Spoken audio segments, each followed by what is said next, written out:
যশোর জেলা অনেক প্রাচীনতম একটা জেলা। এই যশোরে রয়েছে অনেক ইতিহাস, ঐতিহ্য, প্রাচীনতম নিদর্শন এবং প্রত্নতাত্ত্বিক স্থাপনা ও নিদর্শন। তার ভেতরে এই জমিদার বাড়ি অন্যতম, যেটা আমাদের যশোর জেলার চাষড়ায় অবস্থিত। অনেকে এটাকে চাষড়া জমিদার বাড়ি বা চাষড়া রাজবাড়ি বলেও আখ্যায়িত করে থাকেন। চাষড়ার এই জমিদার বাড়ি আনুমানিক 1700 থেকে 1800 খ্রিস্টাব্দের দিকে নির্মাণ করা হয়। তবে কে বা কারা এই ভবন, রাজবাড়ি বা জমিদার বাড়ি নির্মাণ করেছেন সে ব্যাপারে সঠিক কোনো তথ্য নেই। ধারণা করা হয় যে রাজা প্রতাপাদিত্য এর বংশধরের কেউ হয়তো এই ভবন এখানে নির্মাণ করেন। তবে তিনি ছিলেন প্রভাবশালী একজন জমিদার। তার আমলে আমাদের যশোরে অনেকগুলো রাজবাড়ি বা জমিদার বাড়ি এবং মন্দির নির্মাণ করা হয়।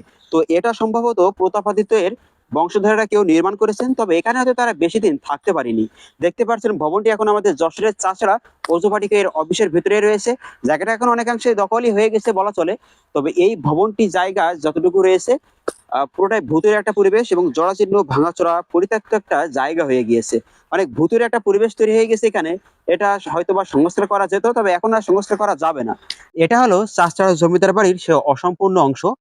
এই বিল্ডিংটার অর্থাৎ এই ভবনটার কিন্তু উপরে যে চালা বা ছাদ মোটেও দেখা যাচ্ছে না। তবে যতদূর জানা যায় এই বাড়িটা যখন নির্মাণ করা হয়, নির্মাণাধীন সময়ে কিন্তু এই বাড়িটা ছেড়ে তারা হয়তো এই স্থান ত্যাগ করেন। আর যে কারণে কিন্তু এই বাড়িটা পুরোটাই অসম্পূর্ণ থেকে যায়। তার পরবর্তী সময়ে আর হয়তো ব্যবহার করা হয় নাই। দেখতেই পারছেন আমার পাশের এই ভবনটা, এখানে প্রাচীরগুলোর বা ভিতগুলো কিন্তু খুবই শক্ত এবং অনেক মোটা। তো আসলে সত্যি সেই 200 থেকে 300 বছর আগে স্থাপনাগুলো নির্মাণ করা হয়েছে।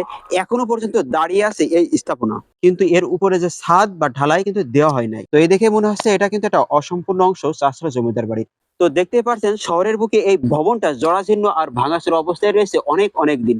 ভবনটি ঘিরে এই এলাকার আশেপাশে এখনো অনেক তথ্য ছড়িয়ে ছিটিয়ে আছে। এখানকার লোকজন বলে থাকেন এখনো পর্যন্ত গভীর রাত এবং ভর দুপুরে এই ভবন থেকে কান্নার শব্দ এবং নৃত্যের সময় নুপুরের শব্দ বেজে ওঠে। আর এ কারণেই এ ভবনের আশেপাশে তেমন কেউ থাকে না। অনেক আগে যশোর রাজ্যের রাজধানী ছিল এই চাষড়া। চাষড়াতে এখনো পর্যন্ত পুরাতন সেই জমিদারের বাড়ি, মন্দির ও অনেক স্থাপনা রয়েছে।